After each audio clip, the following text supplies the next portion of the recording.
Ok, aula 2 agora pra gente aqui e vamos bater esse papo sobre o mercado corporativo e os comportamentos maquiavélicos. É necessário porque é do contexto, é da nossa atualidade, algo que a gente traz. Não vou aqui destrinchar Maquiavel, porque o livro tem as suas dificuldades e desafios, porém traremos alguns pontos que podem ser relacionados ao mercado corporativo para você entender, tá?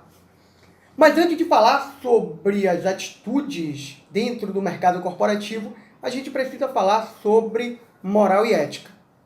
Esses dias eu estava assistindo o seriado Hannibal na Netflix e durante uma conversa entre Hannibal e um outro personagem, ele diz que a ética virou estética. E realmente a ética passa a ser uma estética de fato que se fala muito de ética há mais de 30 anos como algo presente dentro do corporativo, porém não se pratica ao ponto do que se fala em muitos momentos, em congressos, em seminários, em workshops, em planos e regras de convivência. Mas o que seria ética, professor? Tudo bem, falar sobre ética é antes necessário que a gente converse sobre moral. E moral nada mais é aquilo que você faz, mesmo que ninguém esteja vendo, dentro da sua intuição e dentro dos seus valores. Então, por exemplo, se você vê uma carteira no chão e essa carteira está com R$ 500, mas você olha para o lado e olha para o outro, está vendo que essa carteira não é sua e tampouco o dinheiro também não é seu, você deixa essa carteira lá, porque na sua moral, no seu valor moral, você consegue entender que se a carteira não é sua, e mesmo que ninguém esteja vendo, a sua consciência sabe daquilo que você está fazendo, então a carteira com o dinheiro fica lá, ok? Um outro exemplo poderia ser que você está morando com alguém, você entra no banheiro e não tem ninguém no banheiro, só você, a água, ou você molha o chão, né, do banheiro, e olha para um lado, olha para o outro, você vê uma toalha que não é sua, e pega essa toalha e limpa o chão do banheiro, enxuga e coloca a toalha no lugar para que a outra pessoa possa usar. Você sai do banheiro, fica na sua, caladinho, sem ninguém falar nada, e a outra pessoa, que é a dona da toalha, entra no banheiro, toma um banho, não percebe de que fato, mesmo que esteja um pouco úmida, a toalha não percebe qual foi o problema e acaba se enxugando com a toalha. Isso beira a canalice, que é algo que a gente vai falar lá na frente, tá? Então, nesse caso, nesses dois casos, a gente viu um efeito positivo da moral e um efeito negativo da moral, ok? Mas o que seria a ética? Ética teria os elementos teus de convivência da moral, onde de forma coletiva você vai respeitar para que haja uma boa convivência. Vou melhorar para você, tá? Então, a moral é você sozinha e a ética é quando você consegue conviver com todas as pessoas de forma coletiva.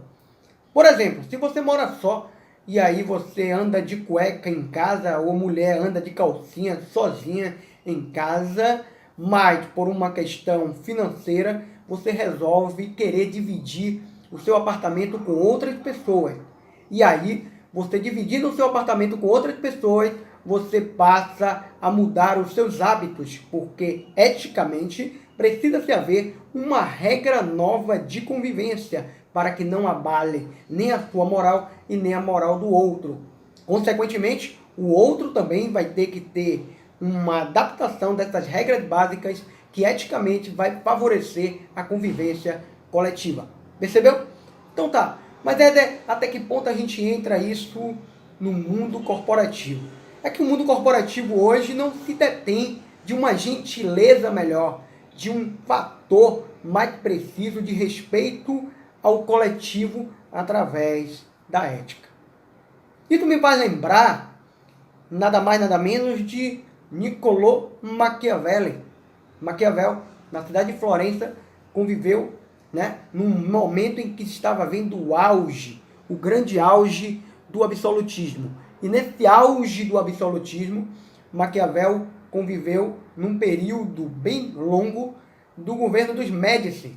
Mas a importância de Maquiavel foi no governo dos Soderini. Os Médici saem do poder, os Soderini assumem. Maquiavel tinha 29 anos e de repente ele é chamado para esse governo pela sua atração política, pelo seu poder de articulação, e Maquiavel aí entra na política, e o seu livro, O Príncipe, acontece pós a saída dos Soderines e a volta ao poder dos Médici. Maquiavel gostava de fazer política, estava exilado, né? E ele queria encontrar uma maneira de voltar à política, e a maneira que ele teve foi escrevendo Um Príncipe.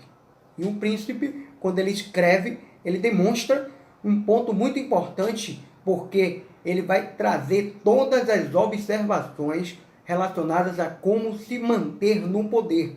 Então, tem uma parte do livro que ele fala, enquanto os nobres entregam cavalos, entregam ouros, pedras preciosas, ele consegue entregar esse livro ensinando como os Médicis poderiam, uma outra geração de Médicis, poderiam se manter cada vez mais no poder. Ok?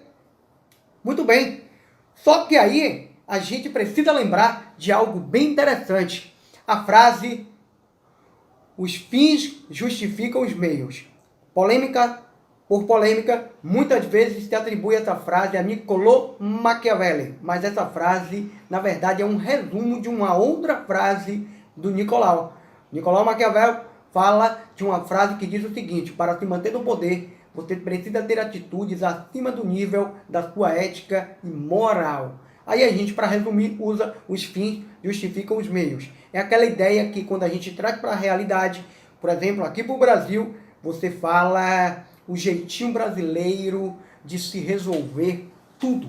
E realmente o brasileiro ele tem um jeitinho para se resolver tudo, e a gente vai falar agora de alguns pontos estratégicos. Se os fins justificam os meios, como isso acontece no mercado corporativo. Muito bem, isso acontece todos os dias porque na lógica de Adam Smith, no projeto de escassez, olha só, a gente já está fazendo um paralelo, e num projeto de escassez, há uma grande disputa no mercado corporativo, desde quando o próprio corporativo exija uma internalização da empresa.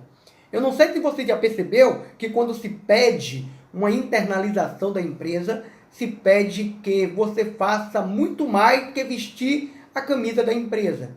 E se você internaliza a empresa, significa dizer que agora os valores reais e básicos dessa empresa atinja a meta para manter o seu emprego e gere o lucro para de quem é conveniente. E aí você entende e percebe, e eu não sei se você já entendeu, que muitas pessoas elas lutam pela pela conveniência do lucro de alguém. E aí passa por cima de todos os seus valores para atingir os objetivos da manutenção do seu emprego. É assim que funciona a lógica de Adam Smith dentro dos corporativos. E subjetivamente é assim que funciona a lógica do Adam Smith, do Niccolò Machiavelli dentro dos corporativos. Por quê? Porque Maquiavel disse que além de que os fins justificam os meios, a moralidade ela precisa sair de cena, porque a moralidade, naquele momento, ela lhe remete às questões cristãs, tá? E nas questões cristãs, o que é pecado, não necessariamente para se manter ao poder ou se bater uma meta no corporativo, você precisa ter uma moral, você precisa ter virtude e fortuna. Por exemplo, se você vai em grandes empresas, você vai reparar que existe a de liderança. E toda liderança quer se manter como liderança. No Brasil, o debate sobre liderança ele ainda é muito enorme, porque na cultura ainda existem chefes, ok? Se na Revolução 1.0 existia alguém que mandava e outro que obedecia, na Revolução 2.0, na Revolução 3.0, na Revolução 4.0, começa do 3.0 ao 4.0 uma necessidade de relacionamento. Há uma visão de necessidade de relacionamento entre clientes internos e clientes externos. E aí é que está o grande problema. A esquizofrenia é como se unir na lógica de John Nash no mesmo momento que a uma lógica de Adam Smith pelos próprios clientes internos. E quando você fala de virtude, como Nicolau Maquiavel trouxe, a virtude é o sentido de virtude que possa superar a sua ética e moral a ponto de que a fortuna seja o sucesso profissional.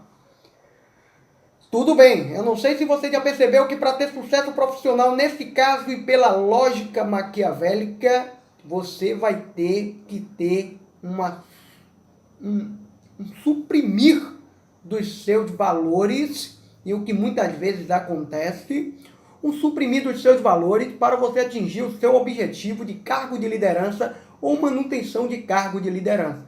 E aí faça o que Deus quiser, faça tudo o que deve, para que você, além de manter o cargo de liderança, você consiga bater a meta e gerar lucro para as empresas.